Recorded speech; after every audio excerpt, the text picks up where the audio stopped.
After a frozen body turns up on a remote mountain road, Lieutenant Kenda makes a startling discovery. Holy shit. You got a mother and an adult daughter, both reported missing by their respective husbands. Well, now we know it's even more complicated than we thought. To find out what happened, investigators will have to untangle an intricate web of family secrets. Was she having an affair and her mother was covering for her? He was always concerning to me during this entire investigation. Well, that makes you a little more interesting than you were 5 minutes ago. As police officers, you discover and see many terrible things. There are some of those things that are so awful and so beyond the pale that they burn their image into your brain and you never forget. There's one thing that never changes: murder. A life has been taken. Their stories are now my stories. I never know where a case is going to lead, but I'll never stop until it's solved. Somebody has to look out for the victim. If you kill, I will find you.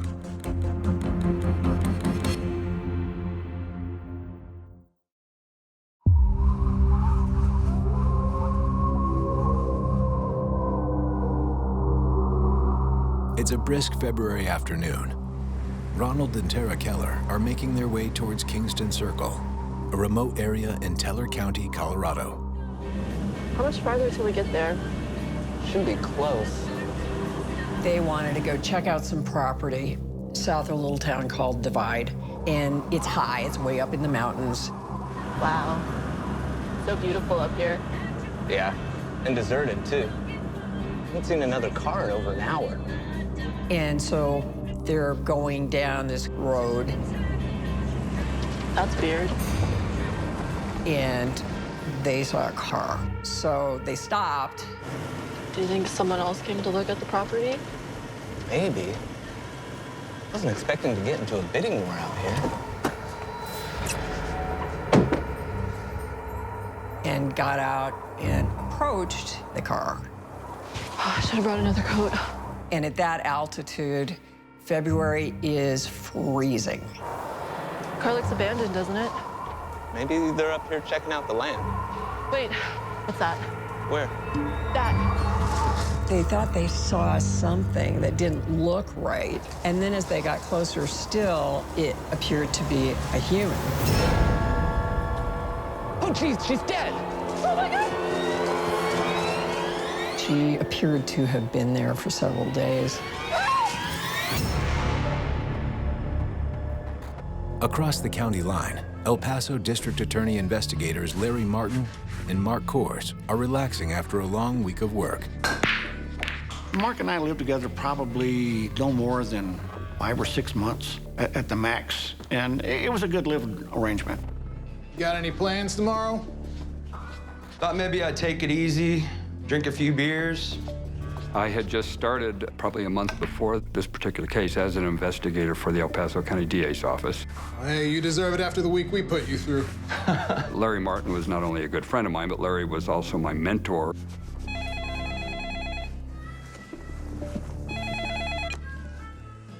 Hello, this is Martin. Really? Way up there? Teller County reports that they have found the body of a deceased female off a mountain highway in the middle of nowhere. Well, right away, it threw up a red flag. We could be looking at a homicide here. All right, I'll put a team together and we'll be up there as soon as possible. Cancel your plans. I'm sure it was just very convenient for Larry to look over at me and say, we got to go to work. Located just beyond Colorado's majestic Pikes Peak, it takes Martin and Kor over an hour to make it to the crime scene. There's no gas stations, no businesses of any kind. There's no place to go and no reason to go there.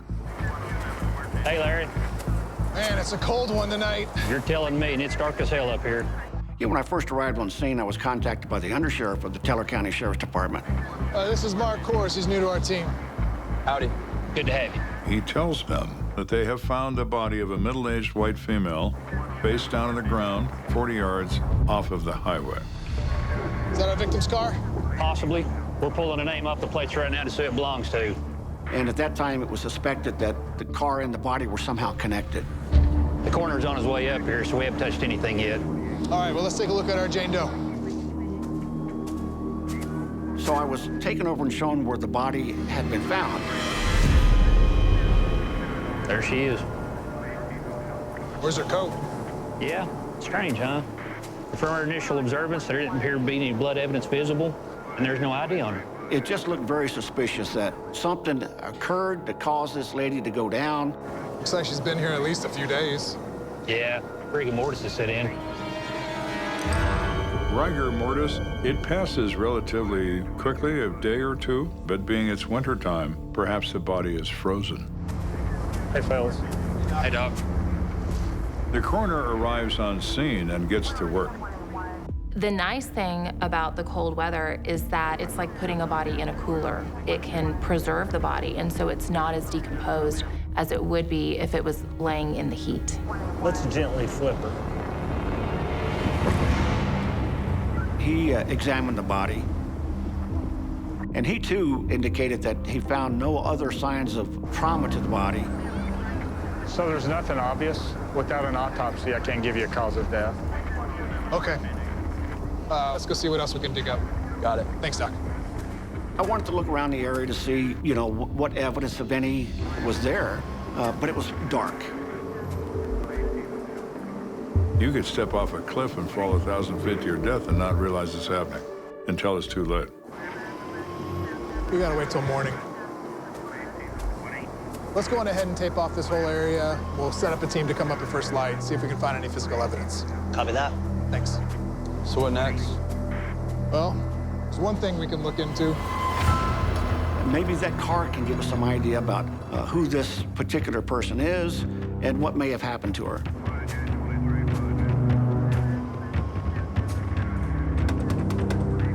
All the doors are locked, and no keys are found around the car or around this body that was discovered. So where are the keys for this car?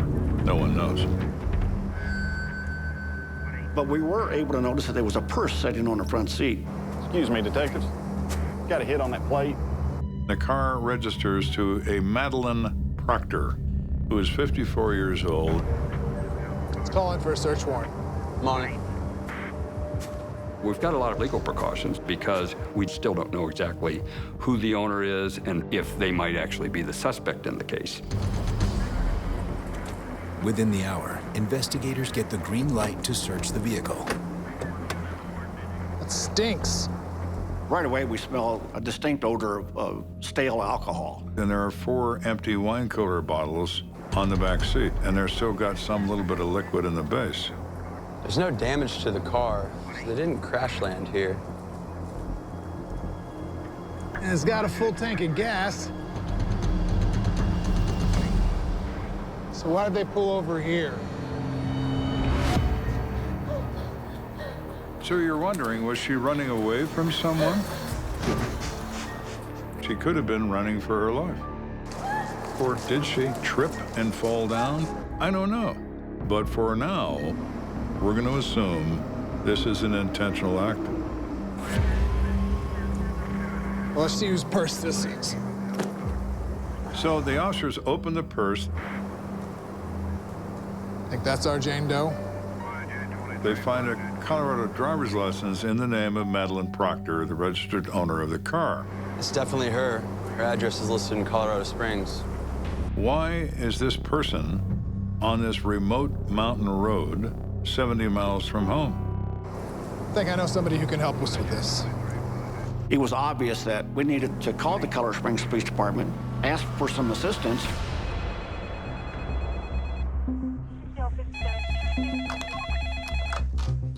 It's Kenda. Hey, Joe, it's Larry. You got a minute? Of course, what's going on? I need you to run a name for me. Sure, what's the name? Madeline Proctor.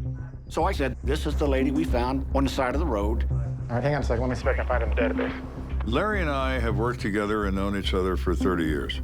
We commonly worked murders together and separately.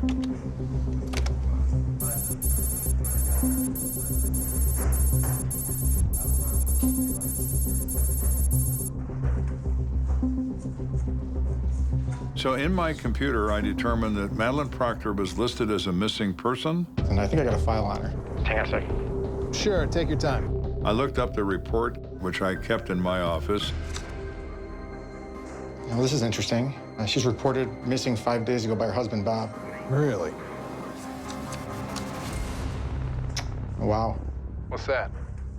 So I tell her, I said, there's another complication here. I see a connected report. Madeline's daughter, Elizabeth Barnes, was reported missing by her husband 5 days ago as well. 26 years old, currently enrolled in the nursing program. You got a mother and an adult daughter, both reported missing by their respective husbands 5 days prior to this body being found. Well, that's odd. We didn't find a trace of her up here at the crime scene. The first people that would be suspects in any missing persons case would be husbands, or if it were the other way around, the wives. They're just statistically the most likely to have made that person missing. And so to have two of them filing missing persons reports on two separate people would be unusual. It would be peculiar, and you would want to determine if they had a relationship with motive to want to get rid of these two women, if they were friendly at all. I mean, perhaps they were not. Perhaps one was setting the other up, also a possibility. Now we know it's even more complicated than we thought. Where is Elizabeth Barnes?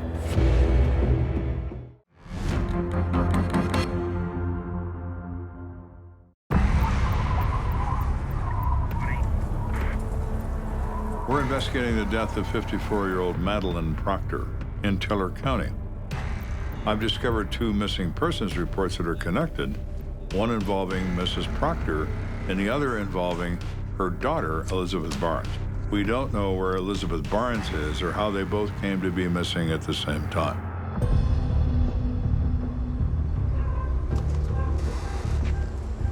Well, once we find out that Bob Proctor, the husband of Madeline, had filed this missing person report, we need to go talk to him. Ready? Sure.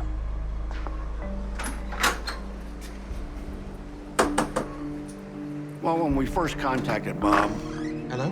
We let him know that we were there in relation to the missing person report he filed. Did you find her and Liz? Are they okay? I think we should discuss this inside. And you could see it in Bob's face. Yeah, okay. Which in some ways is good for him. No prior knowledge. Oh, you can just move that stuff anywhere. I haven't been able to keep up on cleaning since Madeline disappeared. It's okay. He is distressed before we say a word. So how long have you two been married? See, we got divorced about 10 years ago, but we still live together. You guys must think that's a little weird, right? Well, that makes you a little more interesting than you were 5 minutes ago. I mean, I guess it just works for us. I come from a family where my parents were divorced. They always remained friendly. We spent, even when there were other spouses involved, we spent most holidays together. And they very much co-parented. They had kids together, as this couple did. They had a daughter together. And so they just didn't have anger toward one another. It sounded like they'd maintained a friendship, and he was being nurturant toward her. He said that after the divorce, Madeline actually joined the Peace Corps and went to Africa for several years. I needed some help with the bills, so I got a roommate. She works a lot. She's never around much. And what's her name? Hannah Thompson. Anyway, things got complicated once Madeline got sick. Bob says Mrs. Proctor contracted the disease malaria, which is very common in Africa, and she became extremely ill to the point of nearly dying. So I bought her a plane ticket home and moved her into the spare bedroom. He was not romantically involved with her, but he still cared about her, and he felt it was his obligation to take care of her in her time of need. Can I get you another blanket? No, I'm fine. This tea's perfect. And how has that been, living together? We got a pretty good thing going. Hey, Dad. Hey. Hey, Mom. How you feeling? I'm still tired, but your dad's been taking great care of me. Good. Madeline and Elizabeth, her daughter, were very close. Liz, can I get you anything? Iced tea? Oh, no, I'm good. Thank you.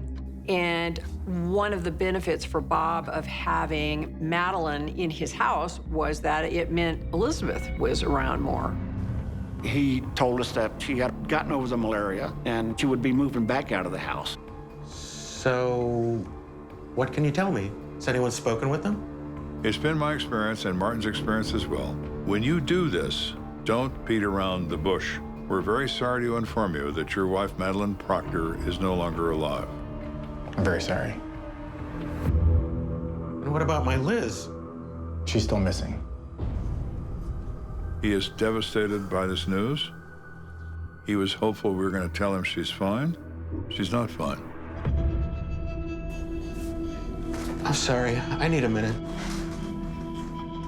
Now take your time. So it takes a while to recover that to some level of conversation. And sometimes it takes 30 minutes. Sometimes it takes an hour. Depends on the person. So now here you're in the position of you've just given this guy some really bad news, 2 pieces of bad news. Now you have to interrogate him more or less, or at least do some initial questioning. And I'm sure that that doesn't feel good. Once we calm him down to some degree, I'm okay. We start to talk with him about what happened the day of the disappearance. I know this is difficult for you, but we just have a couple more questions. Can you walk us through what you remember from the day that they disappeared? Liz came by to pick up her mother. Hey, sweetheart. Hey. What you doing here? I'm just here to pick up Mom, so can't stay long. Mom, you ready? I just need 2 minutes. Where are you headed? Oh, just the library. They said they were going to go to UCCS, which is the University of Colorado, and work on a project they were involved in the library. See you later, Bob. Bye, Dad. Love you. Okay, be safe. I will. So they took off together, theoretically, to do that. And they never returned. When Madeline didn't come home, I figured she just stayed at Liz's. Then Bob says that the next morning, early, Mike Barnes, who is Elizabeth Barnes' husband, came barging in Bob's door in a panic. And said, hey, she didn't come home. Well, we called the police. You know, Liz's dog is missing, too. Oh, yeah? Badger.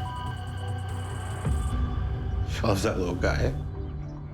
Takes him everywhere. So now we have 2 women and a dog that are missing. This adds up to what? Well, kidnapping, assault, murder, who knows? All options are on the table. Mike probably won't shed a tear over Madeline. And he mentions that Mike Barnes, who is Elizabeth Barnes' husband, really dislikes Madeline because he believes his wife is too close to her and that closeness interferes with his marriage. When Bob says that, it raises an eyebrow. What if Mike decides that he's tired of Madeline and Madeline needs to go into the ground? That's an entirely reasonable possibility. We found some wine coolers in their car. What? Did they like to drink together? No way. He said that we're both relatively straight and sober all the time, and he didn't have any reason to believe at all that they would be out drinking. And Madeline's vision is so bad, she can't even drive. There's no way she could make it up there in the mountains alone. So if anybody was driving that car, it would have been his daughter, Elizabeth. Please, you have to find my Liz. I promise you, we'll do everything we can to find her. Again, I'm very sorry. At this particular point in the investigation, I think it's important that we go back to where Madeline was found and do a thorough search. Is Liz somewhere on that mountain? We're gonna need some help out there. All right, I'll get a team together.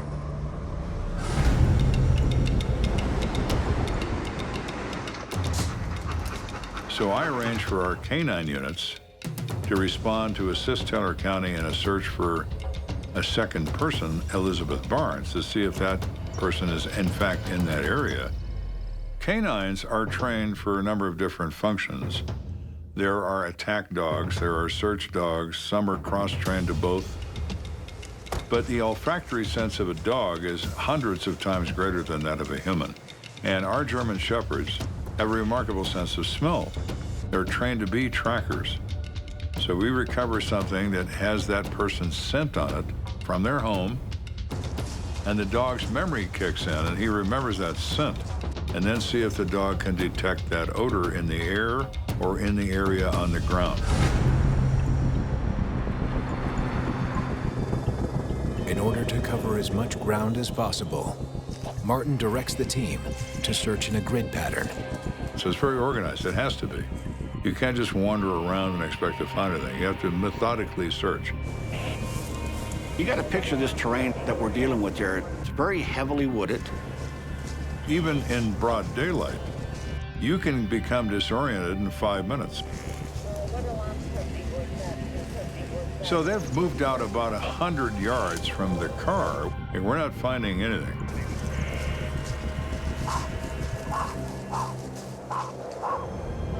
Here we go. We start hearing a little yip. This way. Hear that? Doesn't smell very good either. As we get closer, it's obvious there's a human body laying on the ground. And on the chest of this body is this little dog. Looks like she's been here at least a few days. Holy shit. Something was feeding on the face of the victim. Man, that's awful. Unbelievable. Oh, God. It is a horrifying vision that many people have never seen, and they're very distressed by that. We may have found our missing daughter.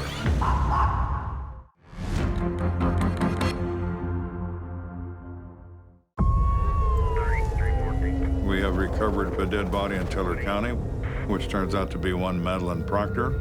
We're now present at the scene where we made a gruesome discovery, and we assume this is the missing daughter. That must be Elizabeth Barnes.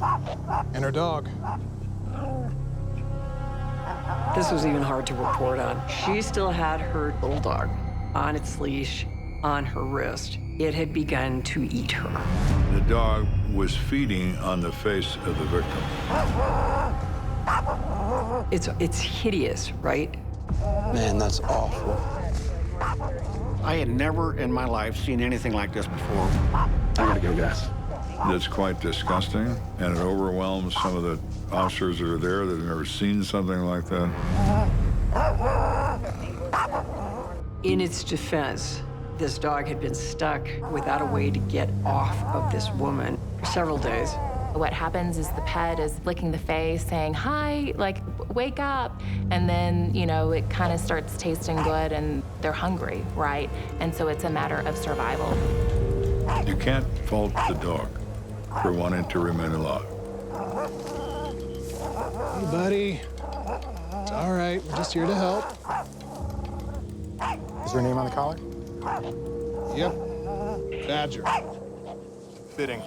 It's remarkable that this dog was able to be there, barking and yapping the whole time, trying to draw attention to itself, and not be attacked and devoured by a coyote or a fox or some other similar animal, which is all over those mountains, including mountain lion, or a bear, for that matter, would come along and dine on both Badger and its owner. But that didn't happen. We just know that this dog was very traumatized. We also knew that we, quickly as possible, had to remove this dog. While we wait for the coroner, let's cut the leash and give the dog to the Humane Society. Okay, and I noticed these over here, too. There's footprints everywhere. Well, that's a strange pattern. Footprints can identify people just like fingerprints. Is this thing going to tell us that she was running from somebody? You want me to call in our crime lab?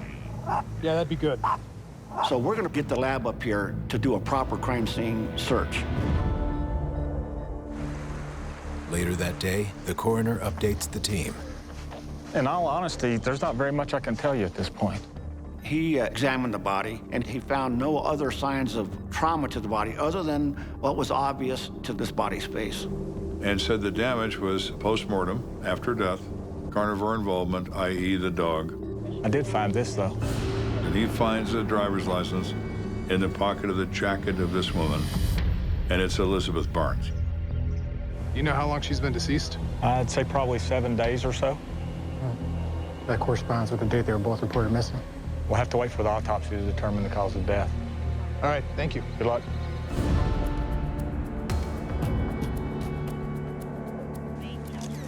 After the victim's body is removed, CSPD's crime lab is given the green light to process the scene. Now, they've got some pretty good equipment that they set up, and they take measurements, they take GPS locations so that later we can reconstruct the scene as we see it right at that particular moment. What's that over there? He sees something twinkle in the dirt and reaches down and determines they're a set of car keys. So if Liz Barnes had the keys to the car, why would she take them with her up into the hills? What if she was attacked and she was running for her life? At this point, anything is possible. So after they conduct that search of those footprints, they report to Martin. Martin, team's finishing up right now, but we're pretty confident in our findings. And what's that? And they tell Martin that those are all belonging to Elizabeth Barnes. Every single print is hers. She had fallen down several times. She was walking in multiple directions. It was obvious that there was only one person up on that mountain. The footprints told them that this person appeared to be disorientated. At some point in time, she was crossing over the same tracks over and over again. Now, why would she do that?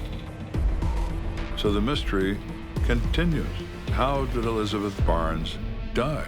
You need to talk to Mike Barnes. He's still a viable suspect in this investigation. Did she initially run from her husband and then once got up in this particular area, couldn't find her way back out? Let me know if you need anything. I'm gonna head back to the station. All right, sounds good.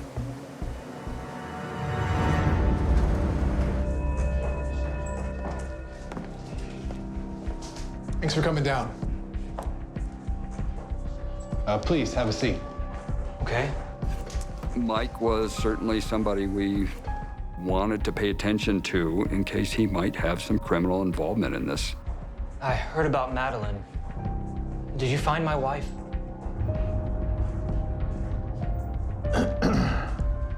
I'm sorry to have to tell you this. She's dead?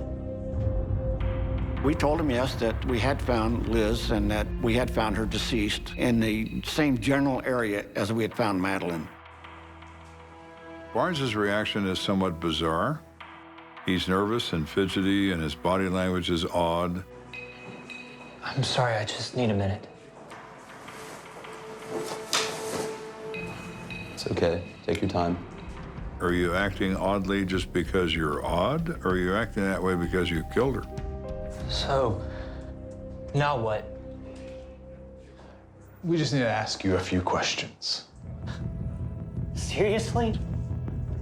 We had to ask him about his relationship with his mother-in-law, Madeline. And we told him we had information that there was some bad blood between the two of them. It's not that I didn't like her. She was just always around, putting a strain on our marriage. Can you tell us where you were the day that she disappeared? Yeah, I was at work. You can call them and check. Do you mind? Sure. Excuse me for a moment. Mike was always concerning to me during this entire investigation because his demeanor was just not consistent with how I would expect a reasonable person to act. Checks out. Except for the fact that he had a clear alibi. We could verify through his employer that he had been at work. I never wish any harm on Madeline. We just weren't close. And if I'm being honest, I always thought she was a bad influence on my wife. Well, what do you mean by that? It was very strange. I mean, the mom was 54 years old. The daughter was 26. That's not really your pattern for being a bad influence. Like, for example, the last time I saw Liz, she was all dolled up. Wow. You look nice. Thanks. thought you said you were going to school. I am. I'm picking up Mom in like 20 minutes. Mike says it was out of character for his wife to have her hair and makeup done on a general basis, but particularly because she was just saying she was going down to the school library with her mother. What can you tell us about Liz's school schedule? Michael said that he's well aware of her activities at school, and she had a mentor named Pete Gosher, who she spent a lot of time with in the library. They usually met once a week throughout the semester. You don't think he might have had something to do with this, do you? He said even though that he knew that she was going to the college with her mother, that he felt that she was probably going to meet up with Pete. Was she having an affair and her mother was covering for her? There was another strange element to the whole thing. You definitely want him to account for his whereabouts when they went missing. What was going on with him and her at that time? So now we have a new name. Who is Pete Gosher, and what does he have to do with this disappearance and death of these two women? We don't know the answer to that, but we need to find out.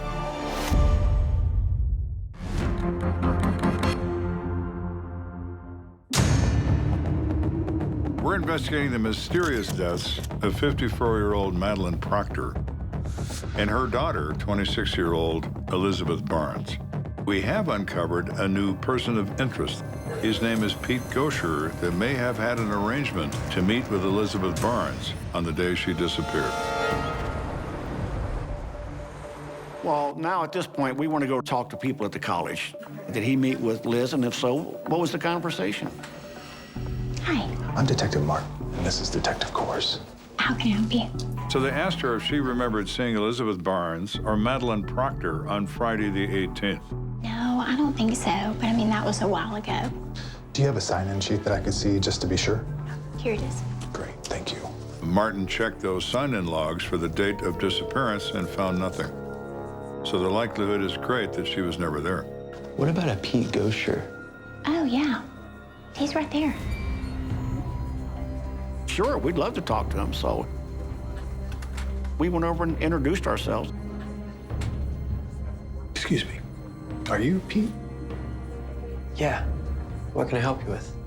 Do you know Madeline Proctor and Liz Barnes? Well, sure, I know Liz.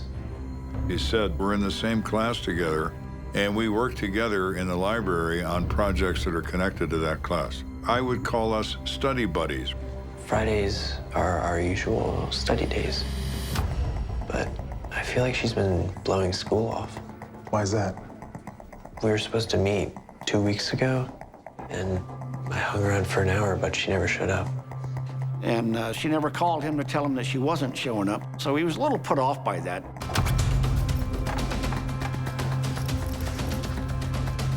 So you wonder, is he that good of a liar, or just doesn't he know that she's gone?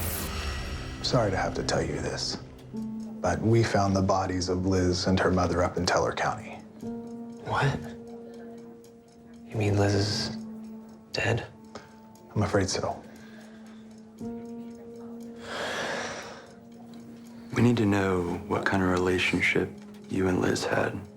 Excuse me? He is generally shocked and insists that it was only a study relationship. The Friday they disappeared, you were supposed to meet with her. Can you recall what you were doing that day? Yeah.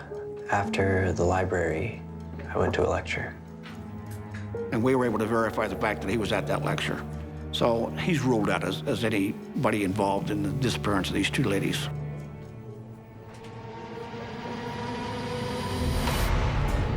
With little to go on, Martin checks in with Kenda at the station. We're going nowhere fast with this one. So what do we know so far? Well, we can eliminate the school, that's for sure. What if they never planned to go to school that day? What if they lied to their family? That's an interesting thought. Let's take a look at the map. What were they going to, and why are there wine coolers in that car? Let's see. It's where their house is, right about there. It's only a few miles from where they resided to the University of Colorado.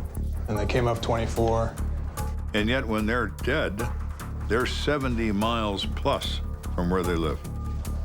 I think I know where they were headed. My thought at that point is it's pretty obvious then that they were headed to Cripple Creek. They probably missed the turn at Divide and got lost. That would explain why they're all dressed up. If you're looking for a place for entertainment when you go west out of Colorado Springs, Cripple Creek is going to be the best destination because of the casinos and the limited stakes gambling. And of course, every casino serves lots of alcohol and it's free, so it's a very easy place to go to if that's your intention. Maybe Liz and Madeline were trying to sneak away for a little bit of fun at the casino and never made it. Could that be? Yes. Could they have met somebody in Cripple Creek and things went south? Yeah, they could have done that too.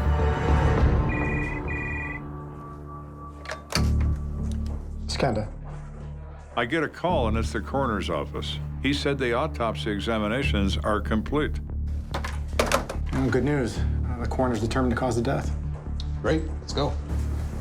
The ultimate question in this case, if someone murdered Madeline Proctor and her daughter, Elizabeth Barnes, how did they do that? By what means did they cause their death?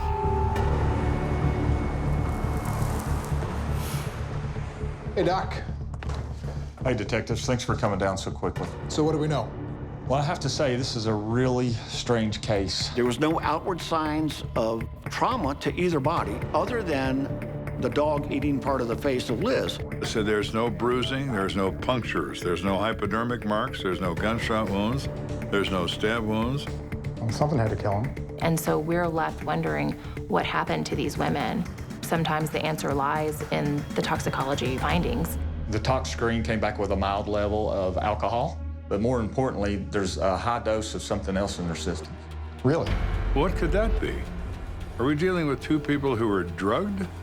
It's certainly starting to look that way.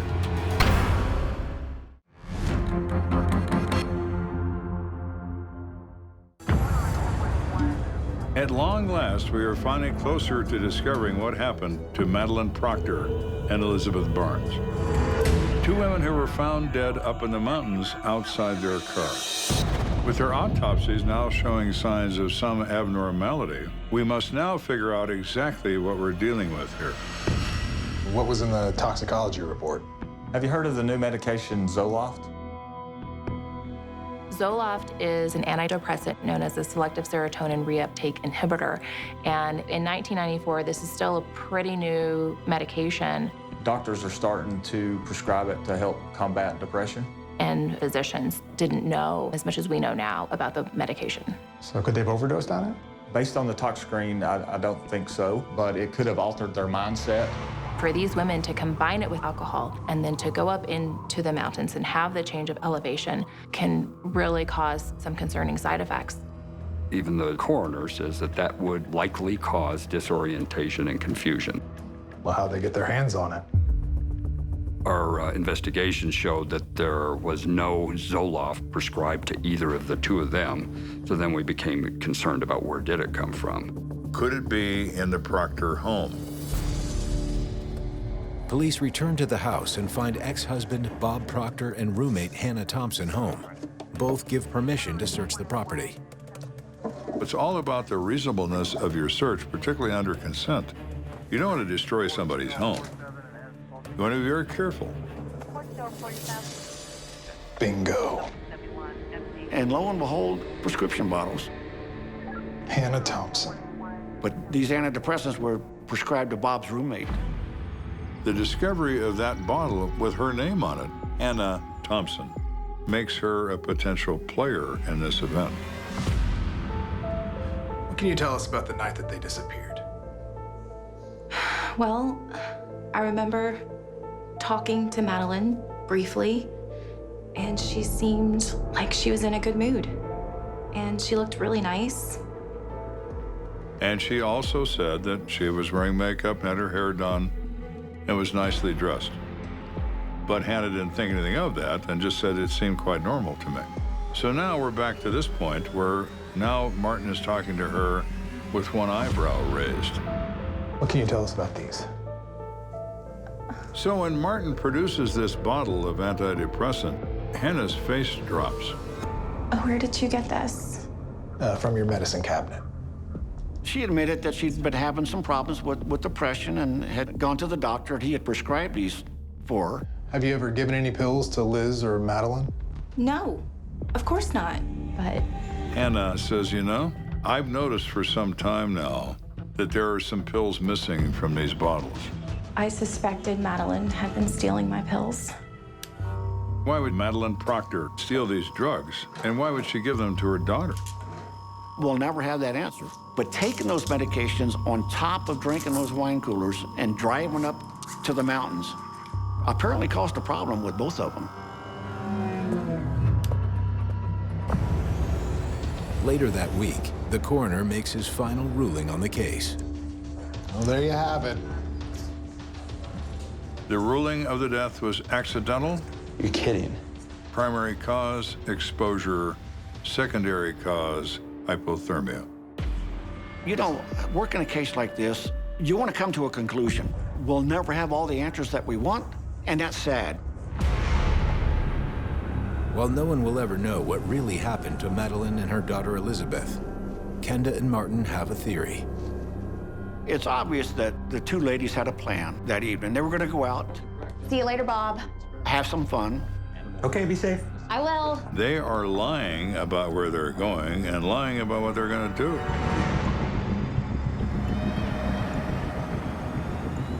I can't believe they bought it. Right, Badger? And for whatever reason, through habit, through oversight, Badger came along. Yeah, the dog thing is really a question. But, like, why, if you were going out someplace and you were dressed up in the winter, would you bring your dog? On the other hand, you know, maybe she did the Paris Hilton thing and she just, like, kept the dog in her purse. Who knows? But you wouldn't want to leave it in the car for several hours because it would be freezing. So why was the dog there at all? Viva Cripple Crate. This probably wasn't the first time they've gone out without telling anyone. This is delicious. I got something else for you, too. Ooh, what is it? Just a little something to take the edge off. Here, take a few. Madeline, at some point, introduces the antidepressants to her daughter. What is her motivation? The only one who knows is Madeline, and she can't tell us. I cannot wait to hit the craps table tonight. If I win big, I can get my own apartment. I'm so tired of having roommates. And then I can visit you all the time.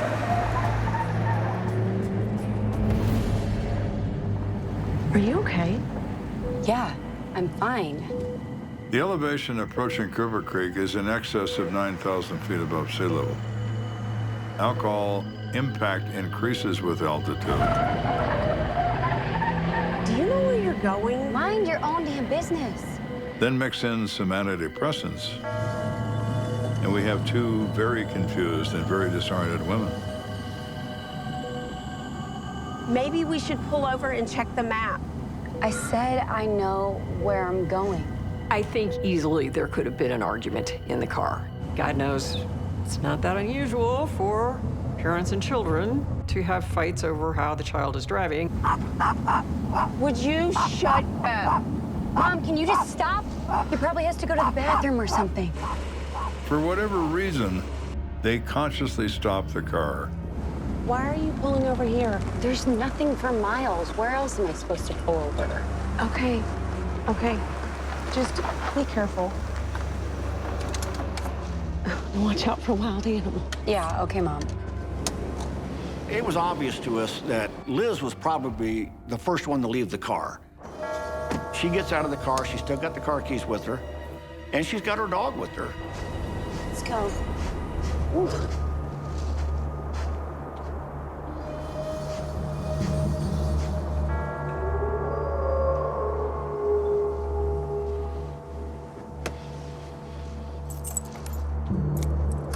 And when her daughter doesn't return, Madeline starts to panic. Liz! At some point, she gets out of the car. Liz! Where are you? Elizabeth! Damn it! When Madeline got out of the car, the door locked behind her, and she had no way to get back in because her daughter had the keys.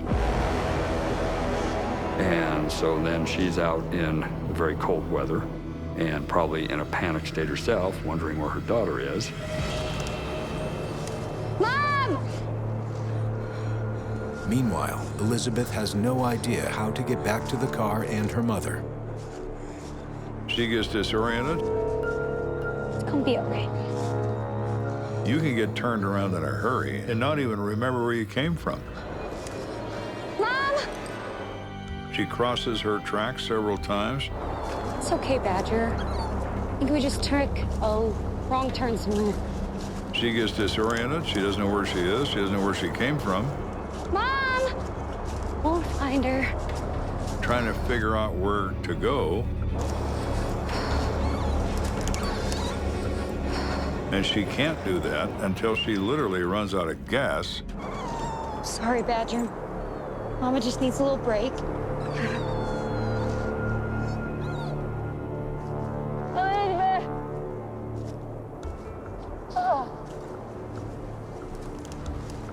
Mom is still at the car, but now she's stuck. She can't get back in the car. She's in the middle of nowhere in the mountains in Colorado. Well below freezing weather up there. Elizabeth! Tragically, mother and daughter are only 100 yards apart. And it's not long before hypothermia begins to set in. The altitude is very exhausting, particularly when they're under the influence of something. When you're suffering from hypothermia, you can lay on the ground and just go to sleep, and you're never going to wake up again. And that's probably what happened to both of these ladies. The only one to survive this event is that poor dog, and he had to do the unthinkable to his owner out of desperation.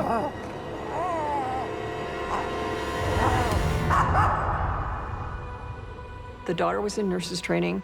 The mom had been in the Peace Corps, and to lose them to a bizarre situation like this seems like really kind of a loss for everybody. As far as we're concerned, case closed, accidental deaths. That case will never be closed for Bob and Mike. They'll live with this for the rest of their lives, wondering what happened and why did it happen. It's a tragic thing indeed that mother and daughter, devoted to each other, decide that they're going to go out for the magic night out that turns into the ultimate horrific nightmare. They had no way of knowing, and they walked out that door. They'd never walk back through it again.